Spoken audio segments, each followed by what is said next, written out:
Welcome to Coach Bennett's podcast, where every run has a purpose, where kindness is hardcore, where this is about running, and this is not about running, where every starting line is a finish line in disguise, where rambling still gets you where you need to be, where pineapple will never ruin your pizza, and the sodas, adult and not adult kind, are always cold, and where there is room on the starting line for everybody. I'm Coach Bennett. Thank you for letting me be a part of your day. Let's get started. Welcome to another episode of Coach Bennett's podcast. This is episode 77. That's right, double sevens. And the title of this one, I already know what it's going to be. I had a debate. Is it going to be struggling or struggle? And I went with struggle. And I'll tell you what, once again, I've got to thank all of you for being the inspiration for this episode. The last couple of episodes, it's been coming from you. Your voices, your messages, your requests. We did Endurance, that was episode 75, and we did Starting Over, episode 76. And they've been the two most popular episodes so far of Coach Bennett's podcast in their first weeks. You guys have been listening, sharing, and giving me feedback on the episode. So I just want to thank you all right off the bat for being such badass partners with Coach Bennett's podcast. I'll tell you what, when we started this way back when, and it actually wasn't way back when, it was less than a year and a half ago, not even close to a year and a half ago.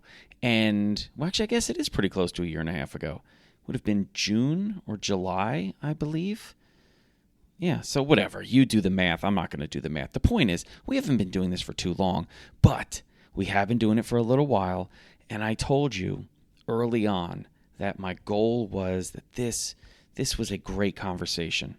I wanted the messages, I wanted the podcasts, I wanted the topics to be coming really from you, from the community. What do you need to hear? What do you want to learn about? What should we talk about? And more than ever, you're coming back and letting me know what you need to hear, and it's resonating, and that makes me feel great. So thank you all again for being such awesome partners, being a part of this community with this podcast, and keep it coming. Let me know. Let me know what you're thinking about the podcast. Let me know what you're thinking about the topics. Let me know what you want to hear next. And right now, again, thank you for bringing this to the forefront and making sure episode 77 is struggle. And here's what I'm hearing. So many of you are struggling, okay? Obviously, that's why we're doing this podcast. And the reasons why you're struggling, well, it's infinite. There's a lot of different reasons. I mean, if we want to keep this about running, well, it's because so many of you are struggling post-race with what's next. And it could be post-great race, really positive race, inspiring race, magical race. And you're struggling after that goodness. Some of you struggled and had a tough race. Maybe it didn't meet your expectations. Maybe by a certain type of metric, you feel like you failed and now you're struggling. Some of you are struggling to figure out what you want to do with running.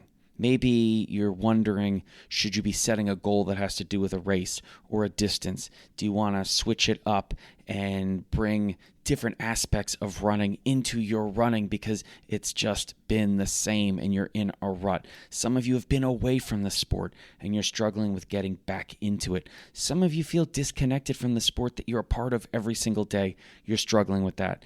For some of you, for many of you, it has nothing to do with running. But the struggling is affecting your running.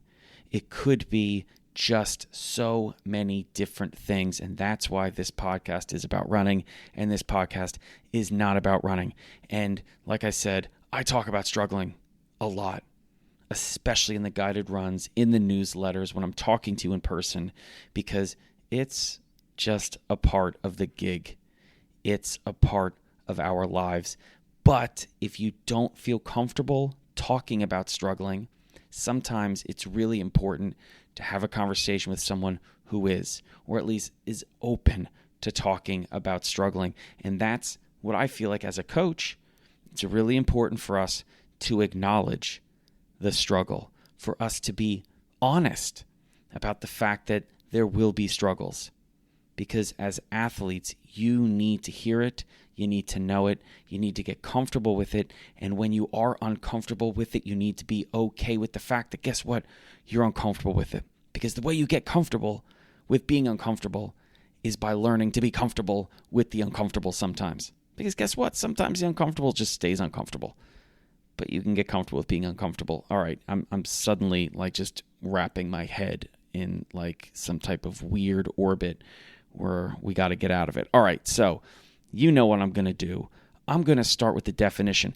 And I don't always go to the dictionary. I feel like lately I've been going to the dictionary a lot. I do go to the dictionary. It's just not with everything. But I bring it up because this is a word that gets misrepresented so much. I was a teacher for 7 years, and I've been a coach for a really long time. And I will tell you, this is one of those words that gets screwed up by athletes and by students, basically by everyone, which is why I think it's so important to start right off the bat and define what exactly struggle means. It's going to be maybe the most important part of this podcast because it sets the foundation.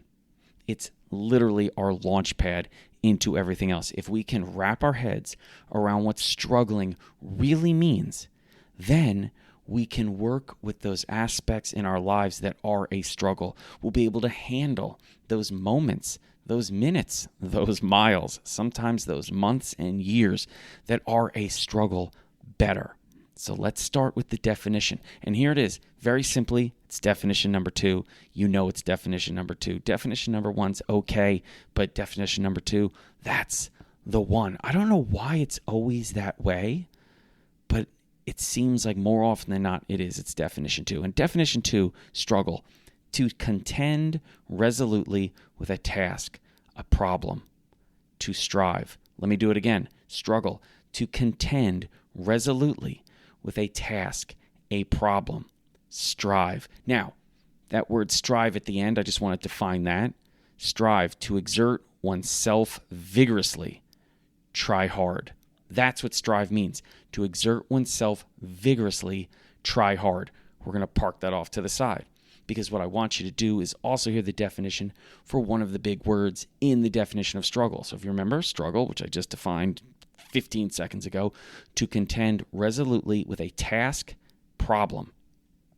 Resolutely means in a determined or firm matter, and determined means staunch, unfaltering, and unfaltering means steadfast, enduring, persevering, unfailing. If we simply defined struggle the right way, if we just knew what the definition of struggle was, I think so many lives would change. The way that we would look at what we're doing would change, and it would make such a marked, positive difference in our lives. Struggle, to contend resolutely with a task, a problem, to strive. And to strive means to exert oneself vigorously, to try hard. To contend resolutely means to contend in a determined or firm matter. What does that mean? It means a staunch way, an unfaltering way. We are going to contend with a task or a problem. And what does that mean? It means we are going to be steadfast. We are going to be enduring. We are going to be persevering, unfailing in our actions to contend with this task or problem. This is one of the most positive, badass definitions I've defined in any of these podcasts or guided runs or newsletters. We're talking about struggle, okay? That's what we're talking about. That is a badass, kick-ass, big-ass definition. That if you are someone that struggles, you should come back to the definition and think about what you are actually doing.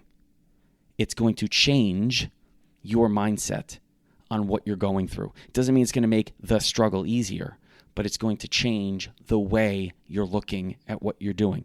I think so many times, if we have the right definition, the correct definition of what we're actually doing, if we look at what we're doing the right way, and what I mean by that is similar to like a movie. If you can change the lighting of the scene, if you can change the angle that the camera's taking in, perceiving the scene, it changes the scene. Just from the way you're looking at it. It's a completely different vibe. It's a completely different feeling. Just by changing the way you're looking at something. And that's why I bring in these definitions, because I think it changes the way we look at something when we know it actually means something else than we thought. Okay? Now, here's a couple of things that I like to go over just from a coaching perspective. It's really important when I'm working with athletes, and this was really important when I was working with young athletes or when I was teaching. Okay? Number one, you're going to struggle. If this was day one in the class I was teaching, when I was teaching high school, I was very open. Yeah, this is going to be a fun class. You're going to learn a ton of stuff in this class. And occasionally, you're going to struggle. That's just the way it is. It could be because the topic to you is not as engaging as some of the other topics. It could be the fact that you've got other things going on in your life. It could be the fact that you just got over being sick and now you're a little bit behind. You're going to struggle. I'm just telling you right off the bat. So when you do struggle, don't look at it as a screw up. Don't look at it as I did something wrong. No, you're inevitably you're going to struggle at some point. That's it. You just need to know that. And the other thing I want you to know, which ties into that first part, is it's not always going to be easy. I could have told you that first because it kind of sort of means the same thing as you're going to struggle at some point. It's not always going to be easy. But with that, you need to know something that is just a truth. It's the simple fact that the better you get, the harder it will get to get better. So if we're doing this the right way, in some aspects, it's only going to get harder and harder to achieve what we want to achieve because what we want to achieve becomes greater and greater achievements. So yes, we are getting better and better and better. And all of those little jumps towards better become harder and harder jumps to make. That's something that's really important because what happens is we can get this kind of euphoric sense of progression when we start running, start learning, start working, anything. And then as these jumps suddenly get harder and harder to make, meaning our improvement gets harder and harder to improve upon, we start thinking we're getting worse and worse and worse. And no, that's not the case. It's like climbing a mountain. The higher you get, the harder it gets. It doesn't change the fact that you're getting higher and higher and higher. It just means there's less and less air up there. The simple task of lifting your leg and taking another stride becomes more difficult the higher you go. The greater the achievement, the harder it is to make even the smallest improvements. It's a testament to how good you are getting and not a testament to how weak you are. But that's something you need to know ahead of time. It's really important from an athletic perspective, from a human perspective, that it's not always going to be easy. And in fact, the better you get, the harder it will get to get better. Okay? Alongside that, can I say, it's not supposed to always be hard. No matter how good you are, no matter how great you are, it's not always supposed to be hard. And in fact, sometimes those hard parts are the easiest parts because you enjoy the challenge. You embrace the effort. It shouldn't always be hard. Sometimes you need to realize that too, because we can get in a habit where we think it's just always going to be hard. It's always going to be a drag. It's always supposed to not be fun. That is not true. All right? And I'll tell you one of the things that I think helps when you are in fact struggling. It's really important sometimes when you're struggling to look ahead. Look ahead to where you want to go. It's a great reminder of, oh, this is why I'm going through this. I want to be there. I'm working towards there. It's good to look out ahead sometimes, way out in the distance, or just immediately ahead and realize this is a part of the journey to there. It's not a part from the journey. So look ahead. Remind yourself, why am I doing this? Why am I setting myself up to continue to struggle? Why am I doing hard things? Why am I taking on these challenges? We can often, as runners, and this is about running, this is not about running, drop our eyes down to the yard or two in front of us when we're running, instead of casting our eyes to look out ahead, to look into the distance, to see where, in fact, we are going. And coupled with this, I would say when you're struggling, but even when you're not struggling, every once in a while, look back. Now, here's the thing. As coaches, we don't often get to tell you to look back when you're running for a couple of reasons. I mean, the most obvious ones are, one, it's dangerous because you don't know where you're going, and two, it slows you down. So we don't usually say, hey, look back. It's usually look up, look up, look up. But I will tell you this, you have the grace, okay? I'm giving you that right now. Not that you needed for me to give it to you. You can own your own grace. Look back and see where you're coming from. See where you've been. See how far you've traveled. A lot of times we think of, new starting lines as the beginning. Well, they're the beginning of what's next, but they're also the finish line of what was. So remember, there is a journey to a starting line, just as there is a journey to a finish line. So take some time. I think it really helps when you are in fact struggling, and see what you've gotten through. See how far you have come already. This doesn't stop your progression. It doesn't at all. It just, if anything, confirms your progress, confirms that progression by seeing where you are right now in relation to where you've been, how far you've come to get to here. Yes, there is more to go, which is why we look ahead. And then lastly, it's okay to be in the moment, especially when you're struggling. I think be in the moment.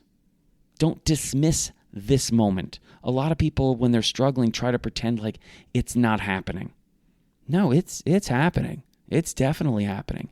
And if you can acknowledge that it's happening, you can struggle, actively struggle. And we'll get to this a little bit later. You can maybe figure out ways to struggle less. And that doesn't mean, have less effort. It just means maybe look at what you're doing and figure out, are you making this struggle more of a struggle by some of the decisions you're making, choices you've made, or the way you're looking at it? We'll get to that in just a bit. The other thing I want to bring up, and this kind of coincides with all this, is a lot of times we come up against barriers, and we look at these barriers as proof of more or less hitting a wall. Reaching our ceiling, instead of looking at it the way you should look at it. When you come up to a barrier, all right, I want you to realize it doesn't mean you're on the wrong track, the wrong path. It's proof that you've been moving forward. That barrier was way out in the distance, and now you've run straight into it. It is literally proof you're moving forward. It is something, you're going to have to get through, get around, or realize it was just a mirage, and that's fine too. Not everything, when it comes up as a barrier, is really anything more than maybe just a stick on the ground. But sometimes you're going to come up to a hurdle, and sometimes it's going to be a big frickin' wall that you're either going to have to smash through or climb over. The point is, when you come to a barrier, it's like a milepost. It's like a marker. It's a proof of progress. It's proof that there's been a distance that has been covered to get to here. I'll give you an example. There's been a lot of times when I've gone through some really, really great training, and then suddenly I get to a point where I can't make that next jump, and I figure, what's wrong with me? And I realize, I've never been to this point. I've never gotten to the point where I had to do other things, like maybe it was strength training, maybe it was mindset work to make the next jump. I've never made it to here. Like, if you want a visual of this, It's me traveling around, and now suddenly I'm at this precipice where I'm going to have to make this leap to the other side of the canyon. And I think too often we look at this and go, look at this. I'm at the precipice of a giant hole. Look at this. If you want another visual, you suddenly find yourself at the base of a giant wall and you think, well, I'm a failure, as opposed to, how did I get here? I've never been to this canyon. I've never made it to this wall. Yes, now we got to figure out how to get to the other side, which may be a struggle, which may mean we have to change some things. But first, why don't we look at this as proof of progress? How do we get to this point and go, I've never been here before, and that's a bad thing? But that's what we do as athletes. That's why I want this to change. I want you to be looking at these barriers as proof of progression and not a sign of regression, okay? And learn from it. Maybe what you realize is, there's actually a nice little, walking bridge that you can go over this canyon. You don't actually even have to jump. You just have to, sidestep a little over here and you can walk across. We can learn these things. And I know now suddenly I've got way too many metaphors. But the point is, look at barriers the right way. And when you get on the other side of a barrier, remember it's another milepost you got through. And remember that you got through it and how you got through it. Remember how you handled it. Could you have handled it better? This entire journey is about learning. That's what it is. I know a lot of us think that running is all about like getting further, going faster, all this stuff. But really, at the end of the day, it's about learning more than anything else. And the best part about learning, that earned wisdom, is you can share it, which means really we all have the capability of being teachers if we're great enough students. Because when you learn as a student, you can share it as a teacher. Just throwing that in there, okay? The other thing I want to bring up is, barriers, there's very different types of barriers. Okay, there are physical barriers, there are emotional barriers, there are mindset barriers, and it's important not so much to differentiate between them, it's just to acknowledge that there are lots of different types of barriers. I think as runners, we assume most of them are like physical barriers, right?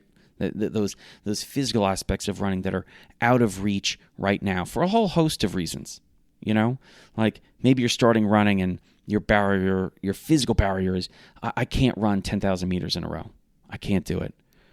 Again, maybe it's fitness. Maybe it's coming back from injury. Maybe it's coming back from sickness. Maybe it is a mindset barrier that is keeping you from running for 10,000 meters in a row because you tend to lose focus or you tend to beat yourself up mindfully and mentally when you're out there. You get bored. There's a whole host of reasons. It could be emotional barriers. It could be the fact that you don't feel like you deserve to celebrate, enjoy, rejoice in your running because you think you're not good enough. So you're robbing yourself of some of the emotional benefits of running. These are all barriers that we have to deal with in our running. And it's just important that you know those physical, emotional, mindset barriers. You're going to struggle with them. That's again, part of this, and that it's okay. What's not okay is pretending that it's not okay, or pretending that you're okay when you're not okay. That stuff's not okay. But if you're not okay, and you can admit that you're not okay, that in fact is okay. All right? And really it comes down to all of this, just being honest, which seems to be something I bring up quite a bit, right? Coaches need to be honest with athletes. Athletes need to be honest with coaches. Coaches need to be honest with themselves. Athletes need to be honest with themselves as well. Sometimes what we want to do is out of reach right now. That's okay. I mean, the best goals you're ever going to set, when you set them, are out of reach. I mean, the whole concept of a goal is set something that is currently out of reach, but reachable if we work towards it, if we put the requisite effort and work into it. If we can persevere, if we can continue, if we can struggle and keep moving forward, then the unreachable will someday, hopefully, become reachable. That's the beauty of a goal. That's the excitement of a goal. That's where the butterflies come from, is that if I do all this work, is it possible that this could happen? Yes, it could, if you get through all of this work. If you can get through over and beyond so many of these barriers. And that's something to remember too, that this currently unreachable goal that may be someday reachable is going to rely on whether you can get through things that are hard, things that are difficult, achievable, we hope, but difficult. I mean, anytime you set a goal, you're kind of setting yourself up to, in fact, struggle, right? If it's a great goal. I mean, if your goal is, I just want to be able to do what I can already do, well, I mean, okay, you can already do it. But again, if there's something that's potentially out of reach, then you are, in fact, in many ways, setting yourself up to struggle at some points. It's a good thing to remember, because what it does is when you do struggle, you don't look at it as proof you're doing something wrong, that you're coming up short. No, you are, in fact, reaching where you're supposed to be. That is what the struggle is proving. Remember, go back to the beginning. You're contending resolutely with the goal, with the task, with the problem. You're doing it in a determined or firm manner. You're steadfast in this. You're enduring, persevering. You are unfailing. Remember, struggle does not mean failure, right? Great.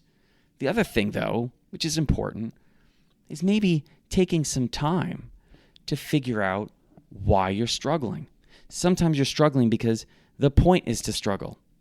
I mean, as coaches, sometimes we put together workouts, training cycles, aspects of it where the whole point is for you to struggle.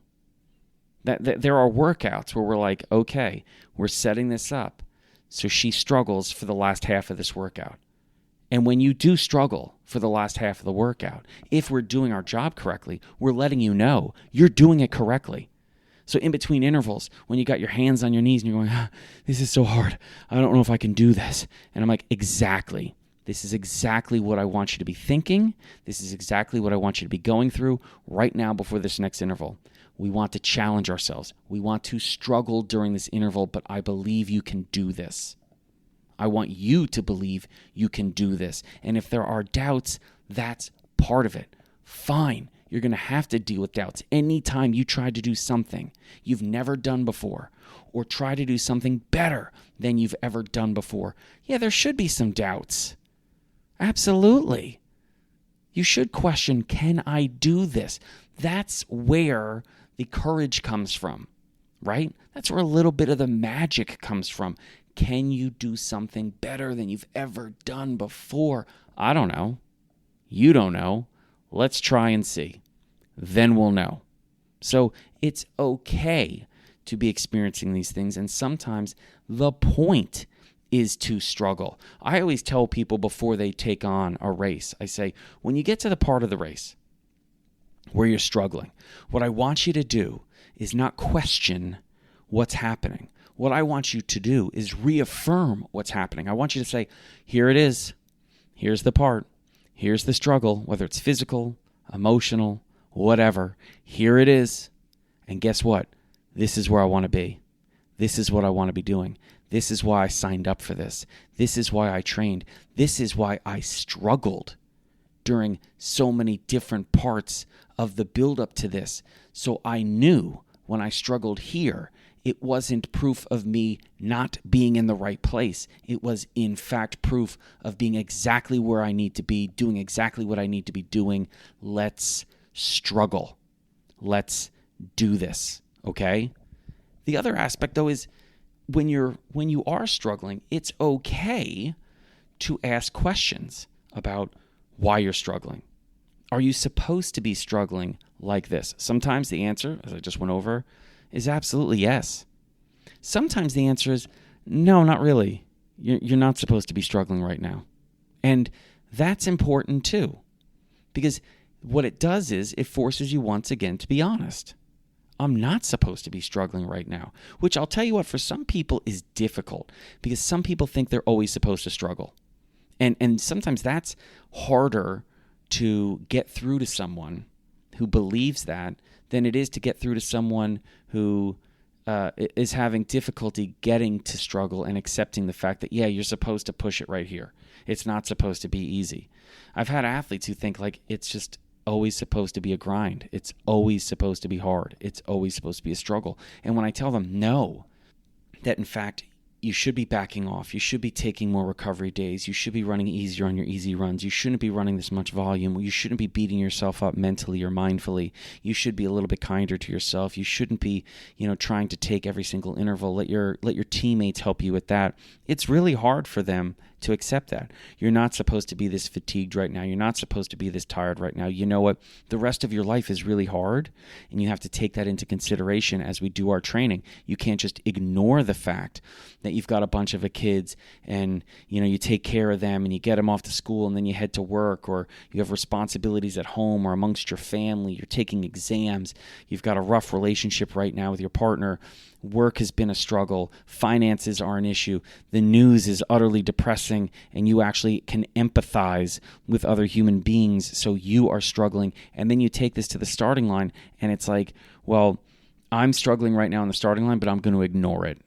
Yeah, I get it. It sounds hardcore, but you know what's even more hardcore? Being honest and saying, guess what? I need to back off a little bit today. That's the right thing to do. And just newsflash here, the right thing to do is always the hardcore thing to do. I would write that one down because it's the truth. And too many of you runners don't understand that.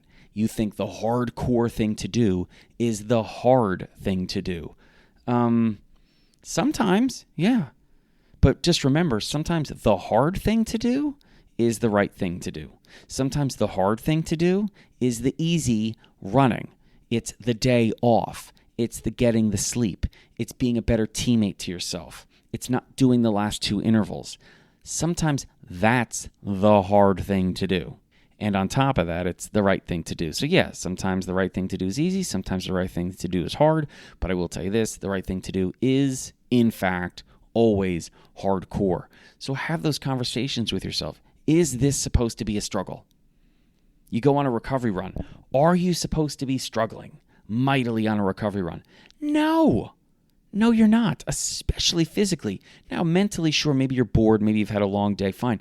And try to deal with that. Try to get better at it. But you need to be coming back to yourself and saying, am I making this harder than it's supposed to be? Am I struggling more than I'm supposed to? You don't get any, awards for making your life and your running harder than it needs to be. And here's just a couple of ways that you can make it all harder than it needs to be. You can focus on the wrong things, especially without context. So you can focus on the numbers, the distance, the duration, the speed, the pace, the volume, all of these things without context, which so many runners do. They think everything is just supposed to be this like graph where it just keeps going up and to the right. I'm going to run more. I'm going to run faster. The intensity is going to increase. I'm always going to get faster. Every time I race, I'm going to set a PB. No, you're not. And that's not how it works. Okay? That's just not how it works. It's silly to think that, but it's really common.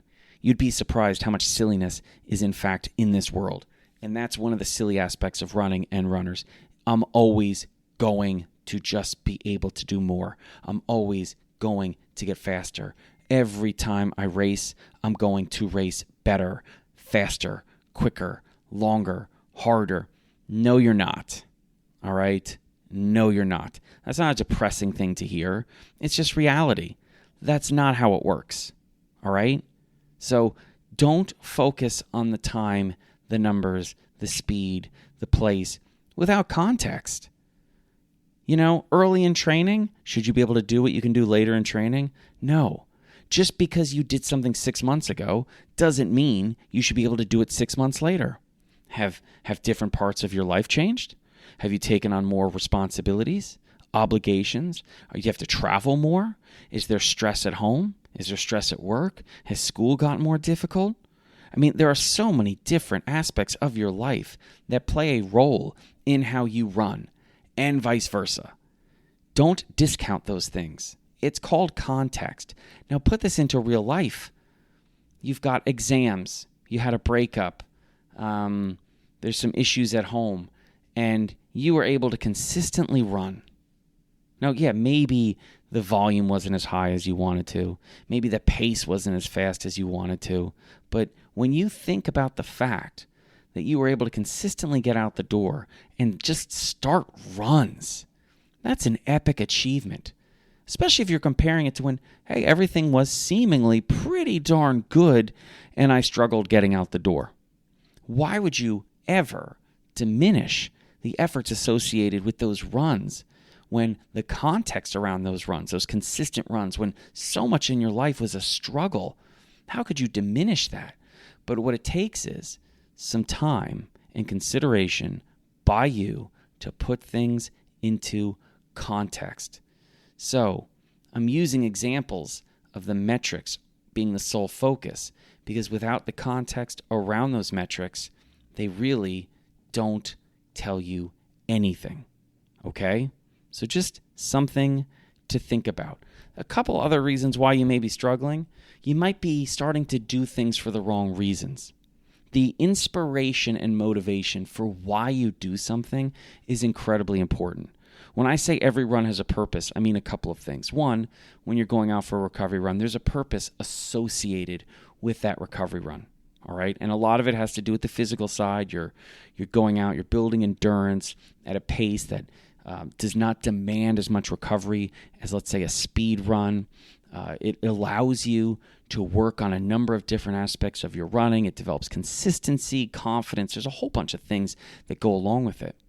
The other part of that, though, is that it should be a release. It should be an excuse to move and feel good about yourself and release endorphins and maybe get together with friends. And there's so many other aspects to it.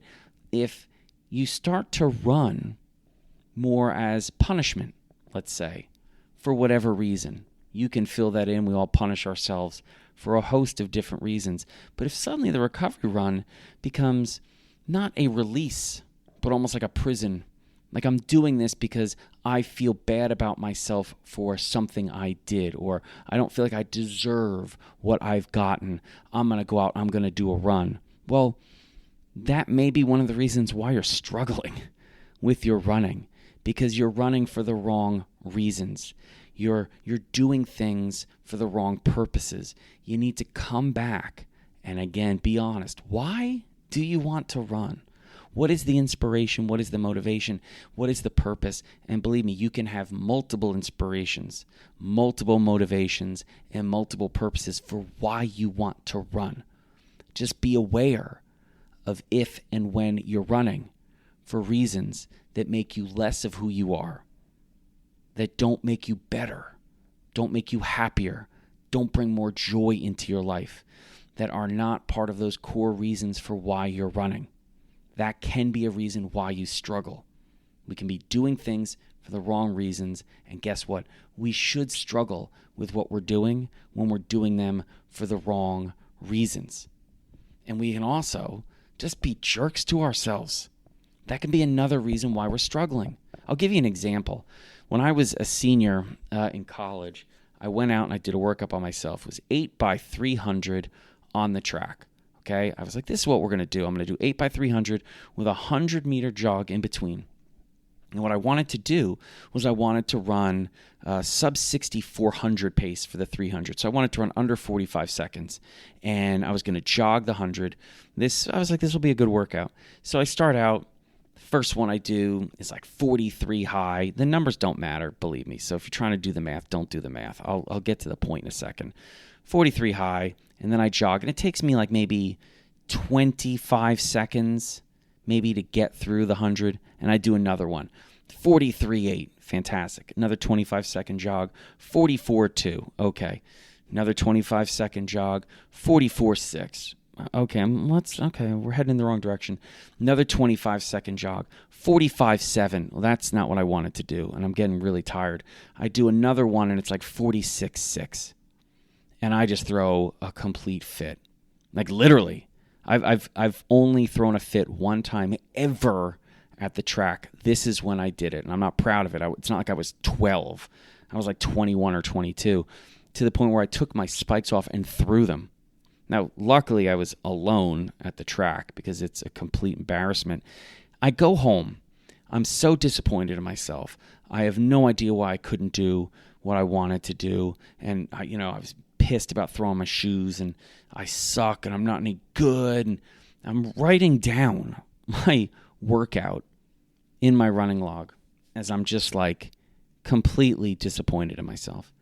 And I suddenly realize I'm an idiot. I'm a complete idiot. If for a moment I just thought about what I was trying to do, I would have realized this was one of the greatest workouts I was ever having. To run that fast with that little recovery, I was just a complete moron. I didn't think through what was actually going on. I was being entirely too hard on myself. And if I had just taken the time to actually say, what actually am I trying to do here? I would have realized this is one of I was on pace to have one of the greatest workouts I'd ever had. I was running sub 60 quarter pace with 25 seconds rest for 300 through 6 of them. This was crazy. But I didn't. My first reaction was I'm not good enough. My first reaction was not to actually think about what I was doing. It was to feel what I was feeling and equate the struggle with failure, to equate the struggle with me being soft, to equate the struggle with me sucking, which is why I yelled as I threw my shoes, I suck. And I ruined what could have been a really major confidence booster. What I could have done if I had just paused for a moment, thought about what I was doing, I would have realized, wow, I'm way fitter than I think I am, or even thought I was. I mean, this was a really great workout. I blew it because it was hours of me berating myself that day. And I'll tell you what, I don't know if I emotionally recovered from it because I only had about 10 days left in the season. But it was scarring enough to go through those 3 or 4 hours where I just eviscerated myself mindfully about how bad I was. And that's a really important thing. When you're being critical of yourself, you have to ask yourself, are you being too hard on yourself? Which leads me to another thing that you should think about when you're struggling. Do you need to be taking better care of yourself? Sometimes we struggle because we don't take care of ourselves. And a lot of you out there are taking care of so many people in your life, you put yourself last on the list. Well, I think I've given this kind of metaphor before, but I'm going to do it again. When you're on a plane and they talk about the oxygen masks, and they say, when it drops, put your oxygen mask on first, then you can help the people around you. Now, why do they do that? Because too often in life, what we do is we help everybody else, and then we help ourselves. Well, in an airplane, if you don't get that oxygen mask on yourself, you may not be able to help the people around you. That's a good reminder. Off the airplane, you have to take care of yourself. And if you do, you will be better able to take care of the people around you. So I get it. You go through your list, you're last on the list. I understand, okay? For many of you, that's not going to change. I'm okay with that. I'm fine with that. The point is, when you do get to yourself, check in with yourself and ask, just like you would the other people in your life, how are you doing? How can I help? Because if you ask those questions and you respond honestly to those questions, guess what's going to happen? You're going to take care of yourself. And yes, you'll be better able to take care of everyone around you, and they will appreciate that. So do not equate taking care of yourself with selfishness. Start equating it with selflessness, okay? Because that's what it leads to, your ability to help, okay? And the other thing I just want to bring up, and I've brought it up when you've been on a run and you're struggling on a run, but as you know, this is about running and this ain't about running. I want you to truly ask yourself when you're struggling, when you're going through a tough time, how would you support someone you care about that's going through what you're going through? If you can remove yourself from yourself and place this other version of you next to the version of you that's struggling, how would you talk to yourself if Imagine this. I know it's like fantasy. If you actually cared about yourself the way you care about other people. And sometimes it's really hard for us to do this exercise unless we imagine we're talking to a friend, a partner, a family member, somebody we care about. Because when we talk to ourselves, we're like, I don't care that much about myself. And that's just the reality. We can be really cruel to ourselves and very unsupportive to ourselves. And yet we can be very supportive and very kind to other people. So go through this exercise and imagine you were talking to someone else who's struggling like you are. What would you say? How would you support that person? And then guess what? Be that good of a teammate and a friend and a partner or a coach to yourself. You deserve it. Now, I'm just going to let you know here that I hope you realize after all of this, it's okay to struggle. We all struggle. I just hope you don't struggle and feel alone because you're not. It's something we all have in common, right? And remember that struggling is not proof of failure. Go back to that first definition. You've heard me say struggling is not proof of failure. It's proof of successfully not giving up. Now you know why I say that.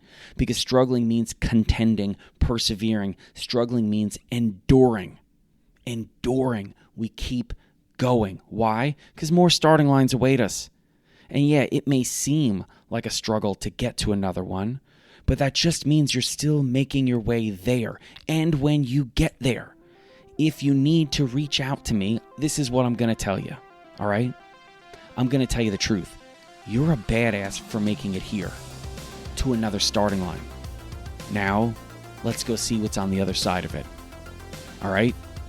Cheers and thank you for listening to episode 77, Struggle. Thank you for letting me know this was the episode that was needed. Thank you for sharing this episode with people in your life who need to hear about it. Maybe they're not struggling now, but they need to know what struggling means. And thank you for following and subscribing to the podcast on the platform that you're on, for rating it, for reviewing it. Thank you for being a part of this community. And until next time, episode 78, take care of yourself, take care of each other, and I'll meet you on another starting line. Thank you so much for listening to Coach Bennett's podcast today. And if you haven't already subscribed or set yourself as a follower to the podcast, I really hope you would. And make sure you check out the show notes, because in those show notes, you're going to find a link to Coach Bennett's newsletter and all the social media sites I'm on, like Instagram and Threads and Cameo and Blue Sky and Nope, not on that one anymore. So all the ones I am on, you're going to find it in the show notes, so check that out as well. And as always, thank you for listening. Thank you for running. Take care of yourself. Take care of each other.